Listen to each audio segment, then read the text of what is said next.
Hello friends, मैं हूँ देव और मैं आपका इस पढ़ाई के सुहाने सफ़र में हार्दिक स्वागत करता हूँ। तो पिछले वीडियो में हमने BCSCT 131 के यूनिट 1 का इंट्रोडक्शन पढ़ा था। अब हम इसका सेक्शन 1.2 पढ़ने जा रहे हैं। तो बिना किसी देरी के स्टार्ट करते हैं। Section 1.2 earlier atomic models, Dalton, Thomson and Rutherford models. The atomic theory of Greek philosophers Leucippus and Democritus 400 BC held that continued subdivision of matter would ultimately yield atoms, which would not be further divided. तो ये क्या कह रहा है कि atomic theory है जो कि हमें ग्रीक फिलोसोफर्स जो की नाम है लूसिपस एंड डेमोक्रेटस ने दी थी 400 BC से पहले। उसने क्या बताया कि अगर हम किसी भी मैटर को कंटिन्यूसली डिवाइड करते हैं तो हमें एटम मिलता है जो कि फर्दर डिवाइड नहीं हो पाता है। The word atom is derived from the Greek word atomos. जो एटम वर्ड है वो एक ग्रीक वर्ड एटोमोस से डिराइव हुआ है जिसका मतलब होता है विच मीन्स अनकट और अनडिविजिबल। तो इसका मतलब होता है अनकट या फिर undivisible. Here we would present the models proposed by Dalton, Thomson and Rutherford. तो ये क्या बोल रहे हैं कि इस सेक्शन में हम क्या करेंगे कि जो डाल्टन, थॉमसन और रदरफोर्ड के मॉडल थे प्रपोज किए थे उन्होंने, उनको पढ़ेंगे। तो सबसे पहले यहाँ पे देख लेते हैं कि यहाँ पे ये दे रखा है जॉन डाल्टन के बारे में। जॉन डाल्टन 6 सितंबर को इनका जन्म हुआ था 1766 में एंड इनका डेट ऑफ बर्थ है 27 जुलाई 1844। He was an English chemist and physicist and did pioneering work in the development of modern atomic theory। तो ये क्या थे, एक इंग्लिश केमिस्ट और फिजिसिस्ट थे डाल्टन। और इन्होंने अपना जो काम किया था, पायनियर वर्क उन्होंने अपना किया था, उनका development of the atomic model में उनका बहुत बड़ा योगदान था। उसमें उन्होंने काम किया था। तो पढ़ते हैं हम आगे। Dalton 1808 based his atomic theory on the ideas of Democritus and was able to explain the laws of chemical combination। तो डाल्टन ने 1808 में अपनी जो थ्योरी थी एटॉमिक थ्योरी को, उसको बेस किया डेमोक्रेटस के आइडिया पे, जो कि ग्रीक फिलोसोफर अभी हमने पढ़ा ऊपर ही। तो इनके आइडिया पे बेस किया और उन्होंने सक्सेसफुली यानी कि एक्सप्लेन कर दिया कि केमिकल कॉम्बिनेशन के लॉज को एक्सप्लेन कर दिया। तो ये क्या थे? First, matter is composed of small individual particles called atoms. तो इन्होंने क्या बोला कि जो मैटर होता है वो स्मॉल इंडिविजुअल पार्टिकल्स एटम से मिलके बनता है। All the atoms of a given element are identical. इन्होंने दूसरा क्या बोला, दूसरा पॉइंट ये बोला कि जो एटम जो होता है किसी भी एक गिवन एलिमेंट का, उसके सारे एटम्स आइडेंटिकल होंगे। और क्या बोला, थर्ड पॉइंट है the atoms of different elements have different masses. तो इन्होंने बोला कि एटम जो होंगे अगर डिफरेंट डिफरेंट एलिमेंट से बिलोंग करेंगे तो उनके डिफरेंट डिफरेंट मासेस होंगे।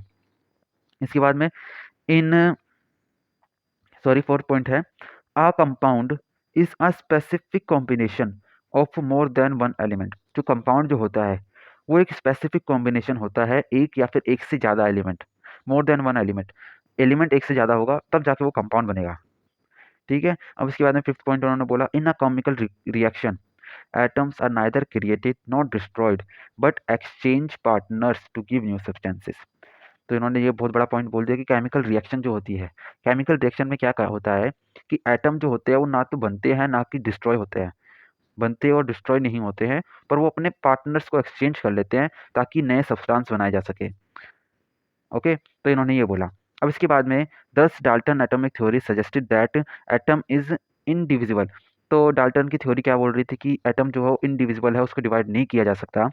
But the discovery of sub atomic particles like electrons led to a revision of this theory. तो इन्होंने तो ये सजेस्ट किया था कि जो एटम जो है वो डिवाइड नहीं हो सकता, पर जैसे ही सब एटॉमिक पार्टिकल की डिस्कवरी हुई जैसे कि इलेक्ट्रॉन की, तो हमें ये इस पे रिवाइज करने पे मजबूर कर दिया इस बात ने कि भाई साहब ये तो सब एटॉमिक पार्टिकल है, तो ये एटम के अंदर है तो एटम डिवाइड हो सकता है। तो हमने इनकी थ्योरी को रिवाइज किया और नई थ्योरी उसके ऊपर बनी। तो इसके बाद में है सर जे जे थॉमसन। सर जे जे थॉमसन जो है उनका जन्म 18 दिसंबर 1956 में हुआ था और डेट ऑफ डेथ है उनकी 30 अगस्त 1940। He was an English physicist and was awarded with Nobel prize in 1906। तो ये जो थे एक इंग्लिश फिजिसिस्ट थे और इनको अवार्ड भी मिला था नोबल प्राइज़ का 1906 में। तो इन्होंने क्या बोला, थॉमसन इन 1904 1904 में proposed a model for the atomic structure known as plum pudding model which is shown in figure 1.1।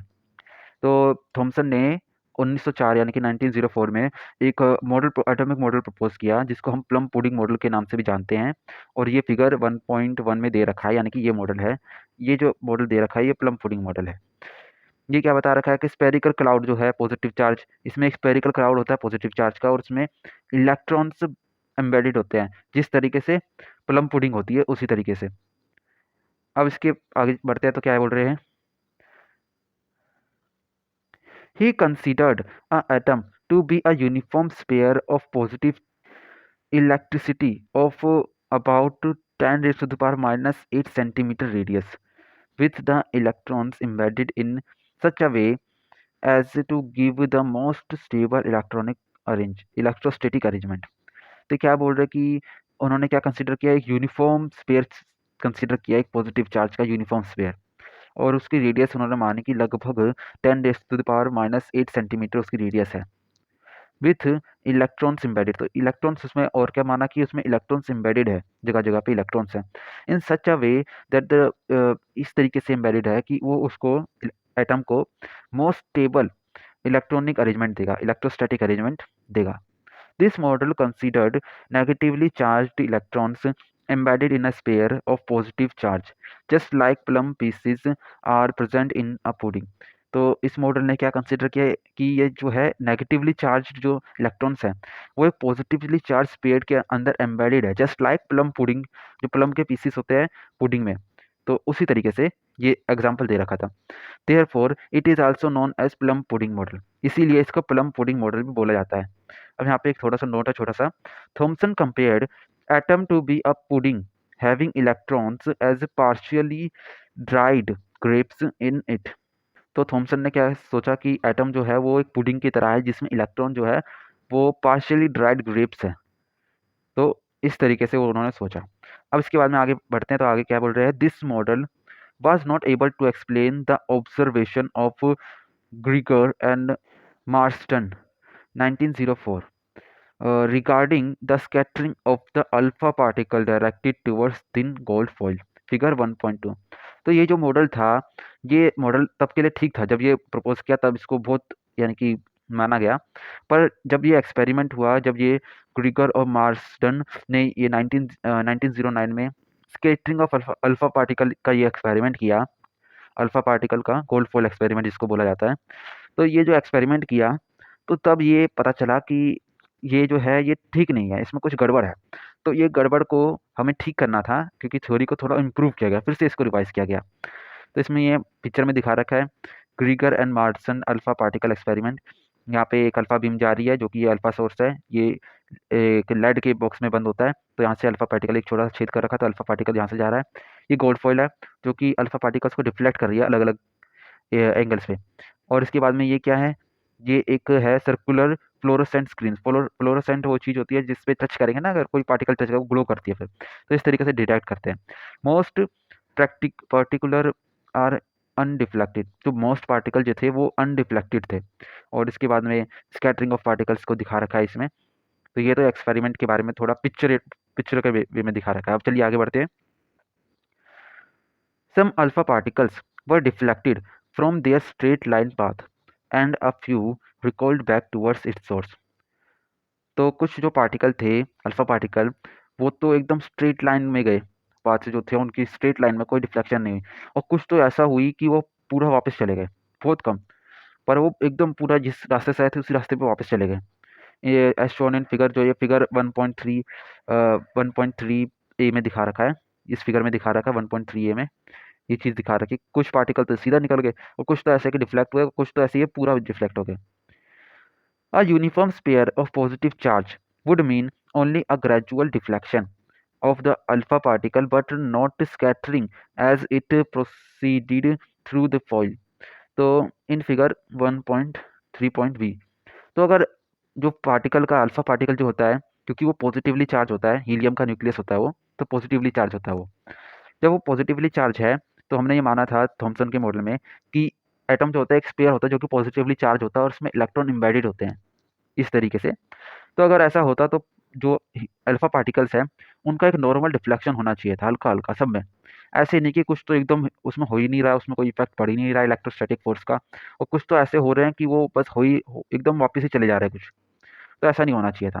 तो इस बात ने हमें रिवाइज करने पर मजबूर किया कि हम हमारा एटॉमिक मॉडल को इम्प्रूव किया जाए। अभी इधर कुछ चीज़ें दे रखी है, जैसे कि alpha path of alpha particle, ये अल्फा पार्टिकल के पाथ को दिखा रहा है रोज। डिफ्यूज पॉजिटिव चार्ज जो ये है इस डायग्राम में, बी डायग्राम में नहीं है, ये डिफ्यूज पॉजिटिव चार्ज है, ये इलेक्ट्रॉन्स हैं प्रेजेंट थ्रू आउट, जो इसमें इलेक्ट्रॉन्स प्रेजेंट है इसको दिखा रखा है। Figure 1.3 deflecting of alpha particle by nuclei of metal foil. तो ये क्या एक्सपेरिमेंट है, alpha particle deflecting of alpha particle by nuclei of metal foil.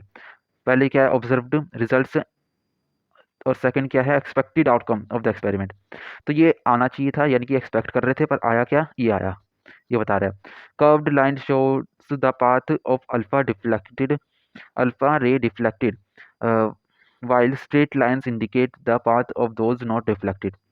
तो कर्व लाइन जो है वो डिफ्लेक्टेड पाथ को दिखा रही है, और जो स्ट्रेट लाइन है वो बता रही है कि वो अल्फा पार्टिकल जो डिफ्लेक्ट नहीं हुए थे। तो चलिए अब आगे बढ़ते हैं। रदरफोर्ड 1911 ने, रदरफोर्ड ने क्या बोला, on the basis of alpha ray scattering experiment suggested that positive charge and mass of atom are concentrated in a space which is very much smaller than that occupied by the atom as a whole।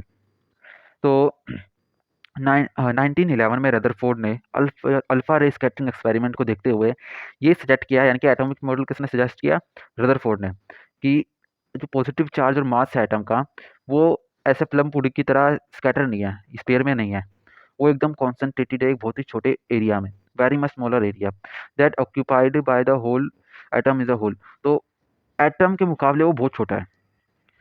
और उसने फिर वो आगे क्या बोला, he suggested a atomic model known as nuclear model which consists of a nucleus at the center and negative particles surrounding it।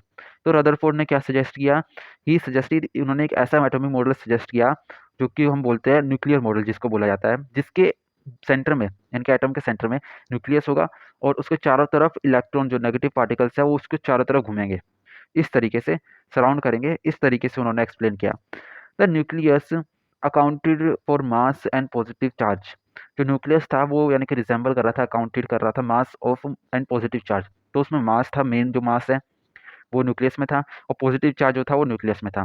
This could explain the actual results of the alpha particle experiment shown in figure 1.3a। तो ये जो है, ये चीज़ actually में बता सकती है कि किस प्रकार से ये अल्फा रे एक्सपेरिमेंट हुआ। क्योंकि अगर देखिए, अगर मास जो है न्यूक्लियस में कॉन्सेंट्रेटेड है, तो अगर अल्फा पार्टिकल एकदम इधर से टकराएगा, इससे टकराएगा, तो क्योंकि मास से मास का कोलिजन होगा तो अपोजिट फोर्स लगेगा, तो एकदम वापस आ गया। अगर इसके बहुत ही पास से जाएगा तो इसमें डिफ्लेक्शन होगा, और अगर ये थोड़ा दूर से चला गया तो एकदम सीधा निकल जाएगा जैसे निकल रहे हैं। और अगर ये बहुत ही पास से गया, जैसे कि इधर दिखा रखा है इस वाले में, देख लीजिए, जैसे कि इधर से दिखा रहा है बहुत पास से निकल रहा है, तो इससे इधर हल्का सा डिफ्लेक्शन हुआ। क्यों? क्योंकि अल्फा पार्टिकल जो है पॉजिटिवली चार्ज है, ये भी पॉजिटिवली चार्ज है, तो यहाँ पे इलेक्ट्रोस्टैटिक फोर्स की वजह से थोड़ा सा डिफ्लेक्शन हुआ। दस those alpha particles which passed very close to the nucleus were deflected by large angles while others showed small deflections। तो इसीलिए जो पार्टिकल, अल्फा पार्टिकल न्यूक्लियस के बहुत पास से गए, उनमें बहुत बड़ा डिफ्लेक्शन दिखाई दिया, बाकी जो पार्टिकल थे उनमें बहुत छोटा छोटा डिफ्लेक्शन, छोटा मोटा डिफ्लेक्शन दिखाई दिया। यहाँ पे क्या दे रखा है, अर्नेस्ट रदरफोर्ड की पिक्चर दे रखी है, और इनकी डेट ऑफ बर्थ बता रखी है 30 अगस्त 1871 और 19 अक्टूबर 1937। ये इनकी डेट ऑफ डेथ है। अब इसके बाद में क्या बोल रखा है, Rutherford on observing the recoil of some alpha particle from the gold foil exclaimed it was quite the most incredible event that has occurred ha- uh, that has ever happened to me in my life। It was almost as if you fire a 15-inch shell into a paper of tissue, piece of tissue paper, and it came back and hit you। तो ये क्या बोल रहा है कि ये ऐसा एक लोता ऐसा एक इवेंट है जो कि मेरे साथ में ऐसा हुआ है, अनोखा इवेंट है। ये ऐसा है कि अगर आप किसी 15 इंच के शेल को, यानी कि गोली को अगर फायर करते हो 15 इंच की, और टिश्यू पेपर पे, पीस ऑफ टिश्यू पेपर पे फायर करते हो और ऐसा होता है कि वो उससे टकराता है और वापस आके मुझे लग जाता है। तो इस तरीके का ये एक्सपेरिमेंट था, इस तरीके का इसमें ऑब्जर्वेशन आया था। तो ये बता रखा है कि इन्होंने अपना एक्सपीरियंस शेयर किया है। तो यहाँ पे पिक्चर को भी देख रहे थे, यहाँ पे फिगर 1.4 जो है इसको भी थोड़ा समझ लेते हैं। Large deflection of alpha particle which passed very close to the nuclei as compare to those who passed at a distance from the nuclei. तो ये बता रखा है जो बहुत ही पास से गए थे न्यूक्लियस के, उनके पास में डिफ्लेक्शन शो हुआ, और जो दूर से गुजर गए उनमें डिफ्लेक्शन शो नहीं हुआ। तो स्ट्रीम ऑफ अल्फा पार्टिकल ये दिखा रखी है इधर से, और ये सीधा सीधा जा रही है, यहाँ पे यहाँ से जा रही है सीधा, तो सीधा सीधा जा रही है। यहाँ पे गोल्ड फोल्ड की दे रखी है, एटम है गोल्ड के, तो ये दूर से थोड़ा निकल गया तो नो डिफ्लेक्शन। ये न्यूक्लियस के पास से जा रहा है तो इसे स्मॉल डिफ्लेक्शन दिखाई दिया, और इसी तरीके से एकदम पास से था ये लार्ज डिफ्लेक्शन दिखाई दिया, और ये तो एकदम टकरा ही गया तो ये डेविएट हो गया, एंगल पे आ गया ये। तो इस तरीके से सारा ये एक्सपेरिमेंट है और ये फिगर में दिखा रखा है। To support the fact that the electrons did not fall into a nucleus as a result of electrostatic attraction, Rutherford found it necessary to postulate rapid rotation of the electrons about the nucleus, just as planets go around the sun. See figure 1.5. 1.5 देख सकते हैं। If a nucleus of an atom were the size of a tennis ball, the atom would have a diameter of over a 1 mile. अगर nucleus जो है tennis ball की size का होता तो जो एटम है वो डायामीटर, उसका डायामीटर कितना होता है, 1 माइल होता, इतना बड़ा एटम होता। तो ये अंदाजन बता रखा है कि न्यूक्लियस कितना छोटा होता है एटम के मुकाबले। अब यहाँ पे ये दे रखा है, ये बताया कि जो इलेक्ट्रॉन थे, इलेक्ट्रॉन क्योंकि अब पॉजिटिव तो चार्ज जो है न्यूक्लियस में है और इलेक्ट्रॉन उसके चारों तरफ है, तो इलेक्ट्रोस्टैटिक फोर्स होगा उनके बीच में, वो अट्रैक्ट करेंगे, खींचेगा वो उसको। अब जो इलेक्ट्रोस्टैटिक फोर्स होगा तो खींचेगा तो मिल जाएंगे, न्यूक्लियस में ही हो जाना चाहिए, पर ऐसा ना हो इसलिए रदरफोर्ड ने क्या किया, रदरफोर्ड ने ये बोला कि इलेक्ट्रॉन का कांस्टेंट मूवमेंट रोटेशन जो है इलेक्ट्रॉन्स का वो ज़रूरी है, जैसे कि प्लैनेट्स मूव करते हैं सन के अराउंड उसी तरीके से। तो इसलिए अपना थोड़ा प्रपोज किया इस तरीके से एटम को। अब ये क्या है, Rutherford nuclear model of atom ये दिखा रखा है, ये ऑर्बिट्स हैं, इसमें न्यूक्लियस है जो कि पॉजिटिवली चार्ज है, मास भी इसी में ही है, और इलेक्ट्रॉन जो है ये घूम रहे हैं चारों तरफ, ये है। This analogy is misleading, since according to classic electromagnetic theory, an electron in orbit is subject to continual acceleration towards the center, and the accelerated electric charge must emit radiation. तो ये क्या बोल रहे हैं कि ये जो एनालॉजी थे मिसलीडिंग था। मिसलीडिंग क्या है, इसमें एक फॉल्ट दिख रहा था, वो क्या था कि according to classic electromagnetic theory के हिसाब से अगर एक इलेक्ट्रॉन किसी भी ऑर्बिट में कंटिन्यूसली मूव कर रहा है तो कंटिन्यूसली एक्सेलरेशन हो रहा है। क्यों? क्योंकि उसका वेक्टर वेलोसिटी जो चेंज हो रही है, वेलोसिटी डायरेक्शन की वजह से चेंज हो रही है, तो कंटिन्यूस एक्सेलरेट कर रहा है। अगर वो कंटिन्यूसली एक्सेलरेट कर रहा है तो वो क्या करेगा, वो अपना रेडिएशन इमिट करेगा, इमिट रेडिएशन। इलेक्ट्रिक चार्ज अगर कंटिन्यूसली मूव करेगा, एक्सेलरेट करेगा, तो वो रेडिएशन इमिट करेगा। This consecutive loss of energy should bring the electron down in a spiral path to the nucleus. That is the collapse of atom as shown in figure 1.6.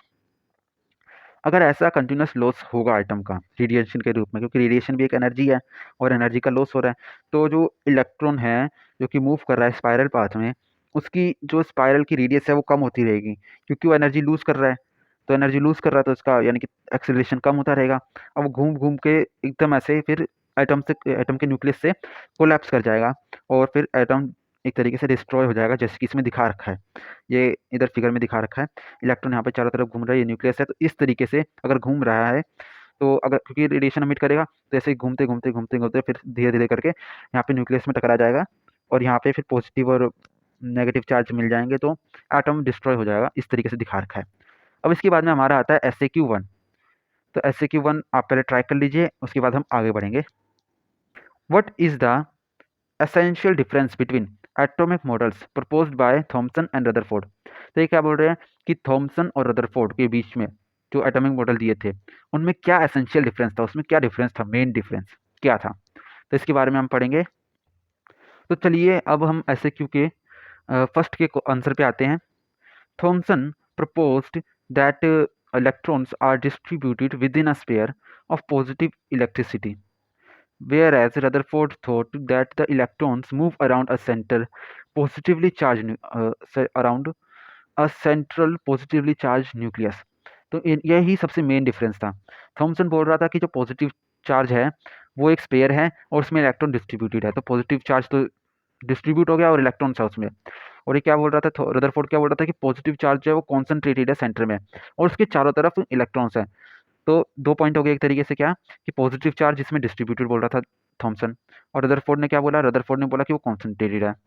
Thompson ने क्या बोला कि positive charge में electron यानी कि negative charge है, electrons हैं, और रदरफोर्ड ने क्या बोला कि पॉजिटिव चार्ज में इलेक्ट्रॉन्स नहीं है, उसके चारों तरफ घूम रहे हैं।